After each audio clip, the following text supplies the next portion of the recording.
मुझे देखकर हैरत में पड़ गई मीता जी। क्या आपने भी मुझे नहीं पहचाना? कौन हो तुम? ये क्या मतलब है? अपनी याददाश्त पर जोर डालिए मीता जी।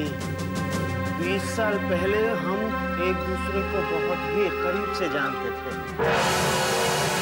ये क्या बकवास है? मैं तुम्हें नहीं जानती, मैं तुमसे कभी नहीं मिली। तुम चले जाओ यहाँ से।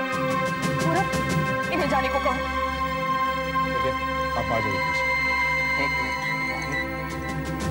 मैं इन्हें याद दिलाने की कोशिश करता हूँ। मुझे इतनी आसानी से कैसे भूल सकती हो मीता? अरे आप कब आए? अभी आया।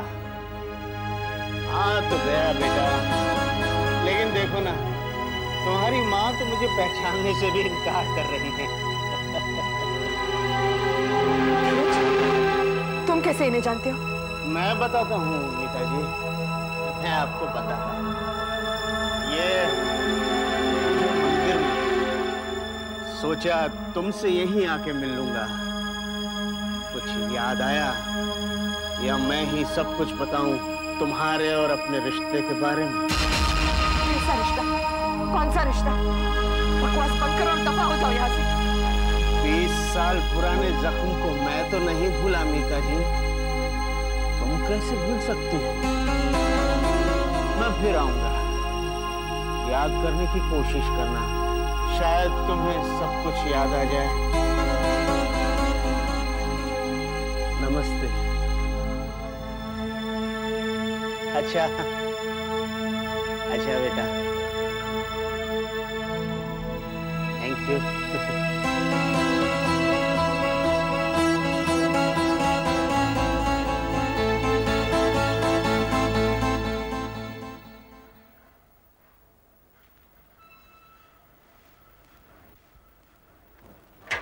तुम यहाँ क्यों आए हो? सर क्या है कि ऑफिस में तो आप हमारी बात ध्यान से सुनते नहीं है, तो देखिए मैंने एक बार आपको मना कर दिया सो कर दिया। मेरा अभी भी वही जवाब है। सर अब घर तक तो आ ही गया हूँ, अंदर तो आने के लिए कहिए।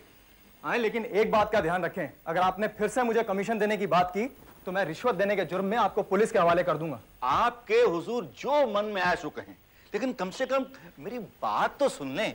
सर मैं पिछले 15 सालों से आपकी कंपनी के साथ कारोबार कर रहा हूँ। सर दूसरे कॉन्ट्रैक्टर्स बहुत जलते हैं। अब अगर ये कॉन्ट्रैक्ट मुझे नहीं मिला तो सर मेरी तो गुडविल खराब हो जाएगी ना। सर मैंने जो आपको ऑफर किया है ना, मैं उसका डबल करने को तैयार हूं सर, और एक नई कार भी साथ में। फिर वही कमीशन, फिर वही रिश्वत? सर आप इसको कमीशन को समझते हैं, मेरी तरफ से एक छोटा सा तोहफा समझ के रख लीजिए सर। आप जैसे लोगों ने रिश्वत का रूप बदल दिया है, इसे गिफ्ट और तोहफे का नाम दे दिया है, और सारे देश में तोहफों का कारोबार चल रहा है। लेकिन मिस्टर खोसला, आज भी इस देश में मेरे जैसे लोग जिंदा हैं जो बिकाऊ नहीं है। सर आप एक बार गौर करें, किसी को कानो कान में खबर नहीं। अब अगर आपने एक भी बात मुंह से निकाली ना मिस्टर खोसला, तो मैं आपको धक्के देने पे मजबूर हो जाऊंगा। आप जाइए यहाँ से, आप जाइए वरना मैं पुलिस को बुलाऊंगा। सर जा रहा हूँ।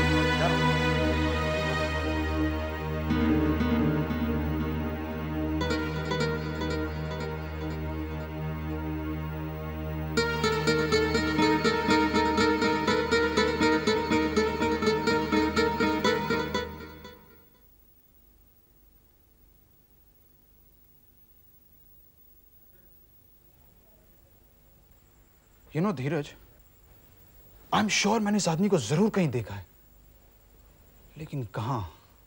मैं तो उससे मंदिर में मिला था भैया, और अपना एड्रेस भी दिया था, और ये सोच कर दिया था कि माँ अपने पुराने जानने वाले से मिलकर खुश होगी। और उसने खुद मुझसे कहा था भैया कि माँ से कुछ मत कहना, क्योंकि वो खुद यहाँ आकर माँ को सरप्राइज देना चाहता था। नहीं धीरज, वो माँ को नहीं हमें सरप्राइज देना चाहता था। माँ ने तो उससे बात करने से साफ इनकार कर दिया था। कौन हो सकता है आदमी? मां से इतनी यकीन से बात कर रहा था और मां उसको देखकर अपसेट हो गई।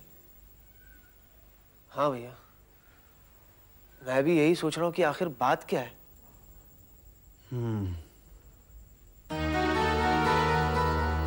वो यस, याद आया, ये आदमी मुझे भी मंदिर में ही दिखा।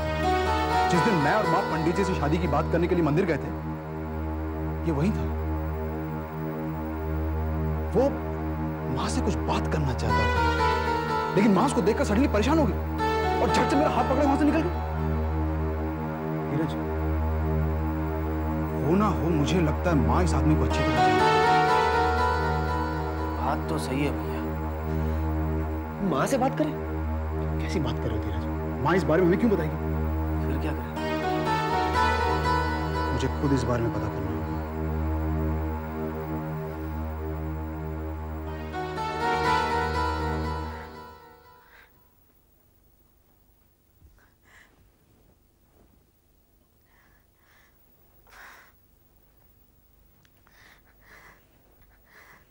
माँ,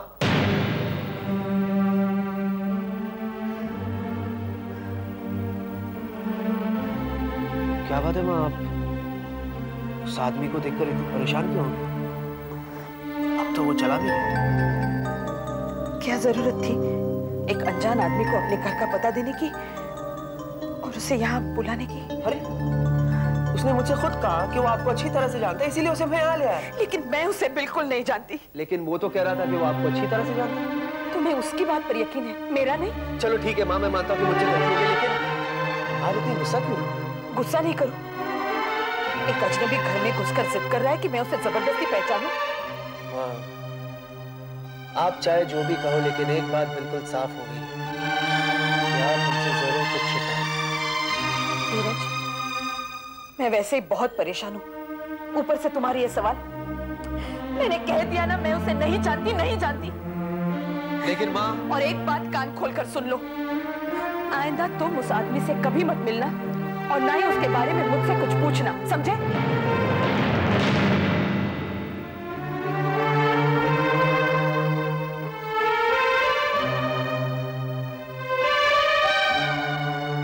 अब घबराने की कोई जरूरत नहीं, वो बिल्कुल ठीक है।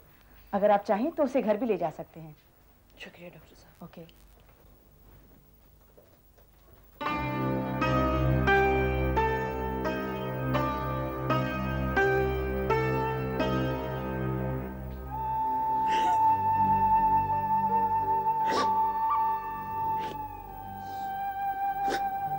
देख बेटी, आंसू पोंछ ले। तू ऐसी सूरत लेके अगर धनराज के सामने जाएगी ना, तो वो भी बहुत परेशान हो जाएगा। नहीं ताई जी, उनके सामने नहीं जाऊंगी। ये सब नसीब का लिखा है बेटी, इसका सामना तो करना ही पड़ेगा ना। आ, चल।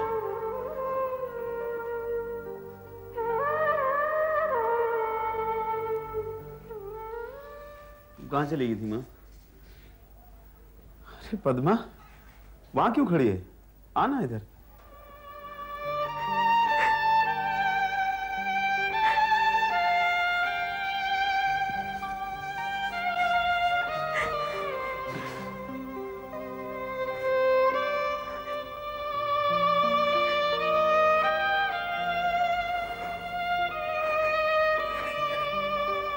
मत रो पद्मा, मत रो।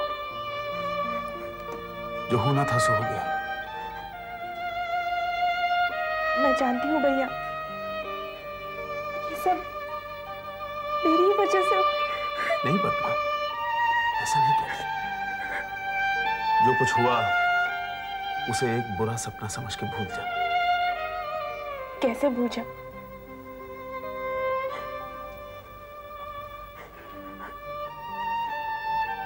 धनराज भैया,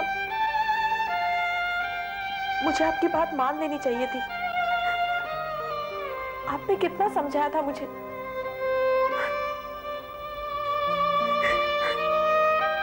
पद्मा, बार बार ये बात दोहराने से क्या फायदा? बीते दिनों को छोड़कर आगे आने वाले दिनों के बारे में सोचना है। बस चुप हो जा। घर चलना है ना? डॉक्टर ने छुट्टी दे दी है मुझे।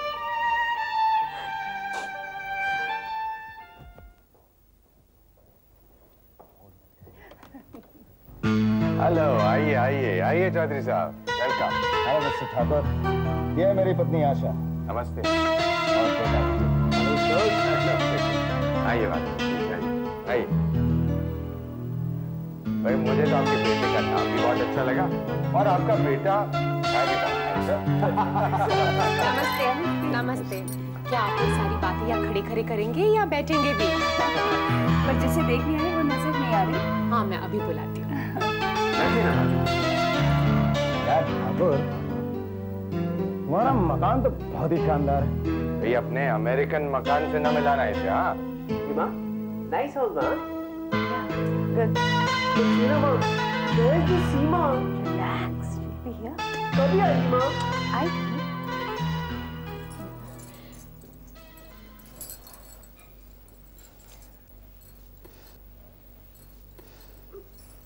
नमस्ते।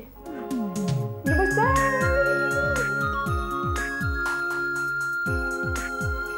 बहुत प्यारी बच्ची। मैंने तो फोटो देखते ही हाँ कह दी, लेकिन ये विजय था जो पर्सनली मिलना चाहता था, बात करना चाहता था। नहीं, देखना ही चाहिए, वरना कल ये लोग हम पर इल्जाम लगा देंगे। जमाना बदल गया है तो हमें भी तो बदलना चाहिए। आजकल ये जमाना तो रहा नहीं कि माँ बाप बच्चों के कान खींचे और करा दे शादी। मैं तो कहता हूँ कि इन दोनों को अकेले में बात करनी हो तो कर लेने। Talk to her. Yeah, sure, go ahead. Thank you, sir. Please. ना विश्व को अपना कर दिखाओ।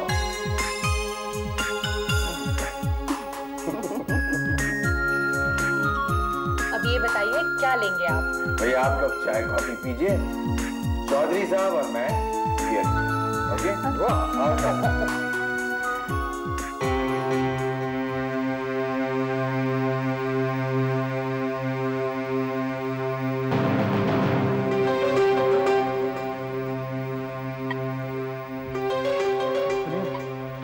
पर वो कोट पहन के आदमी बैठा ना, लपेटे हुए, वो कहाँ पर? अभी बैठा था, अभी इधर चला गया।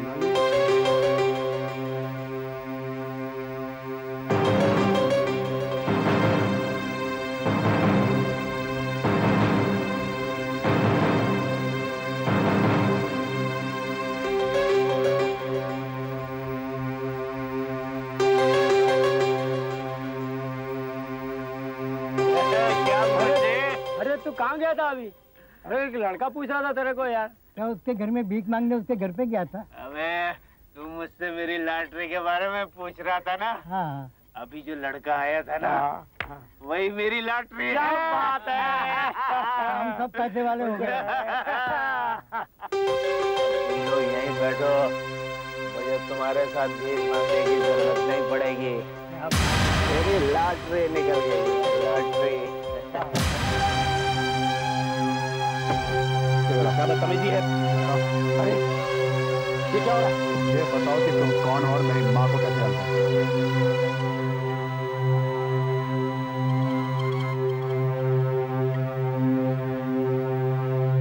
माँ राधा घर पर नहीं पहुंची है, इसीलिए मैंने आपको फोन किया है। मैं बहुत देर से उसका इंतजार कर रहा हूँ। धनराज, राधा, क्या हुआ तुम? बैठो। पहले तुम मेरे सवाल का जवाब दो, ये क्या हुआ तुम्हें? मैं हॉस्पिटल से आ रही थी तो रास्ते में कुछ गुंडे पीछे पड़ गए। गुंडे? ये काम जरूर दुलारी चाची का है। हमारे पिताजी और दुलारी के खिलाफ हमने जो किया, सब उसी की वजह से हो रहा था। मैं चाची को नहीं छोड़ूंगा। ये धनराज, उन्होंने जो कुछ भी किया उसकी सजा उन्हें मिल जाएगी। आखिर कब तक वो पुलिस से बचते रहेंगे? तुम खुद अभी अस्पताल से आए हो, जाकर आराम करो। नहीं राधा, तुम्हारे साथ इस तरह सलूक करने वाले को मैं नहीं छोड़ूंगा। धनराज, तुम मेरी बात तो सुनो। धनराज, धनराज,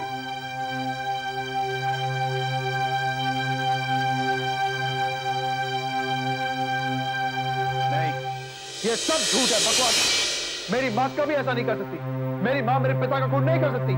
हाँ बेटे, तुम मेरी बात पर यकीन क्यों करोगे? क्योंकि वो तो तुम्हारी माँ है, लेकिन मैं तो तुम्हारे बाप का दोस्त हूँ। मैं तुमसे झूठ क्यों बोलूंगा? मेरे पिताजी एक शराबी थे। जिंदगी भर उन्होंने शराब पिया, मेरी माँ को तंग किया, और इसी शराब की वजह से उनकी मौत हुई। तुम्हारी माँ ने तुम्हें ये तो बता दिया कि तुम्हारा बाप एक शराबी था, लेकिन ये नहीं बताया कि वो शराब क्यों पीता था। क्यों क्यों पीते थे इतनी शराबा? तुम्हारी माँ की बेवफाई की वजह से। तुम बहुत छोटे थे बेटे, इसलिए कुछ भी नहीं सोच सके, लेकिन रमाकांत मुझे सब कुछ सच बताया करता था। रमाकांत ने मीता को किसी दूसरे आदमी के साथ रंगरेलियां मनाते हुए रंगे हाथ में पकड़ लिया। रमाकांत ने पूछा, ये सब क्या है? मीता ने जवाब देने की बजाय उसे बुरा भला कहना शुरू कर दिया। रमाकांत को गुस्सा आ गया और रमाकांत ने उसे मारना शुरू कर दिया। ये सब तुमने अपनी आंखों से देखा और ये समझ लिया कि तुम्हारा बाप बहुत खराब है क्योंकि वो तुम्हारी माँ को मारता है। हाँ, मुझे याद है मेरे पिता ने मेरी माँ को बेदर्दी से मारा था। क्यों मारा था ये बात अब समझ में आई। अरे पूरब, तुम्हारा बाप तो शर्म से मर जाना चाहता था, लेकिन मैंने उसे बहुत समझाया, दिलासा दिया। लेकिन एक दिन मौका पाते ही मीता ने रमाकांत को जान से मार डाला।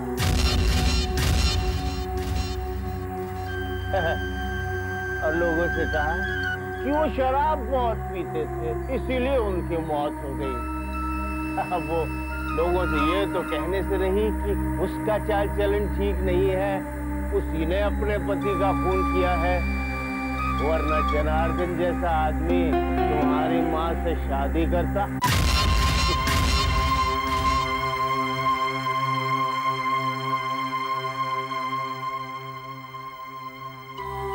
बेटा पूरब, तुम्हारी माँ के दो चेहरे हैं, दो, जिन्हें अब तक सिर्फ मैं जानता था और अब तुम भी जान गए हो।